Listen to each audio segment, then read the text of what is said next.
I still remember the clinking of silverware that night. So ordinary, so painfully domestic. The faint hum of the dishwasher, the smell of garlic butter lingering in the air, and her voice slicing through it all like a blade. "Stop being so controlling, Daniel. It's just one dinner with my ex." The words hung in the air, poisonous and casual, as if she hadn't just torn through the fragile trust I'd spent years building with her. I stared at her from across the dining table.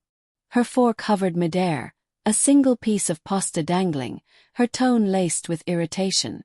I wasn't angry at first, just stunned. The sentence echoed, dull and metallic, inside my skull. Just one dinner. Just one ex. Just one more lie. "Why?" asked finally. My voice sounded small, foreign even to me.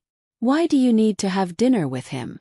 She rolled her eyes, exhaling like I was exhausting her. "Because, Daniel, not everything is about control or jealousy. We're adults. We had history, yes, but we're friends now. He's in town for a few days, and it would be rude not to catch up." "Friends," I repeated. "You dated him for 3 years, Olivia." Her lips curved in a faint smirk. "Exactly. 3 years. And it's been over 7 since. I'm married to you now. Don't you trust me?" The way she said it, sharp, defensive, told me she already knew the answer. That night I couldn't sleep. She lay beside me, scrolling through her phone, her screen's blue glow painting her face in cold light. Every so often, she giggled softly at whatever she was reading. When I turned toward her, she locked her phone and turned away. "Good night," she murmured, her back to me. But my mind raced long after she drifted off. Trust. Such a fragile thing. Once cracked, it never quite fits the same again. The next morning, she dressed with unusual care. Her perfume hung heavier than usual, her eyeliner sharper.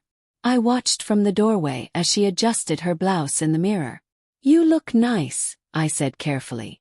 She smiled faintly, catching my eyes in the reflection. "Thanks. Don't wait up. I'll probably be late." "Dinner?" She nodded, as if the word itself was a test. "Yes, dinner." The restaurant wasn't far, a sleek rooftop place overlooking downtown. I knew it because it was where I took her on our 5th anniversary. I couldn't explain it, but something inside me twisted at the thought of her there with him. So I drove. Not to spy, I told myself. Just to understand. To quiet the storm in my head. From the street below, I spotted her easily. She laughed as she leaned across the table toward a man I recognized from old photos. Ethan, the ex who'd broken her heart before I came along. He was taller now, broader, but that smirk was the same. And she looked alive. The way she smiled at him, the way her eyes lingered on his face. Something raw and nostalgic flickered there. Then he reached across the table and brushed a strand of hair from her cheek. She didn't flinch. She didn't pull away. That was enough.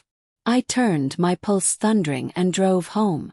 She came in just past midnight, humming softly as she kicked off her heels. Her perfume hit me first, mixed with whiskey and something unfamiliar. "How was dinner?" I asked quietly from the couch. She froze. "Daniel, you scared me. Why are you sitting in the dark? Answer the question." "It was fine," she said, avoiding my eyes. "Just dinner. You see. Nothing happened." I nodded slowly. "You sure about that?" Her eyes flickered. "Of course." "Then why?" I asked, pulling out my phone. "Did I see him touch your face like that? Why did you smile like that?" She blinked, color draining from her cheeks. "You followed me." "I didn't plan to. But I needed to see what kind of friendship needed that much perfume and secrecy."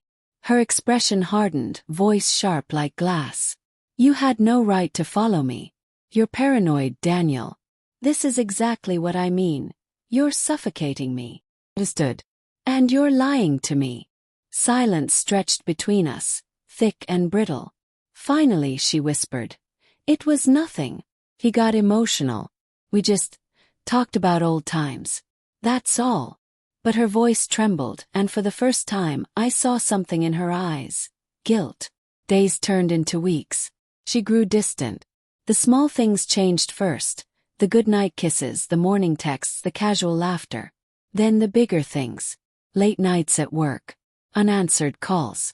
A second phone bill under her name. I tried to talk to her, but every attempt ended with her snapping, "You're imagining things." Until one night, her phone buzzed on the counter while she showered. A message preview flashed across the screen. "Ethan, can't stop thinking about last night. When can I see you again?" The air left my lungs. My vision blurred. My hands shook as I scrolled up through the thread, each message carving deeper wounds. "You make me feel alive again. He doesn't understand you like I do. Last night was everything I missed." And then her reply. "Next week. Same hotel."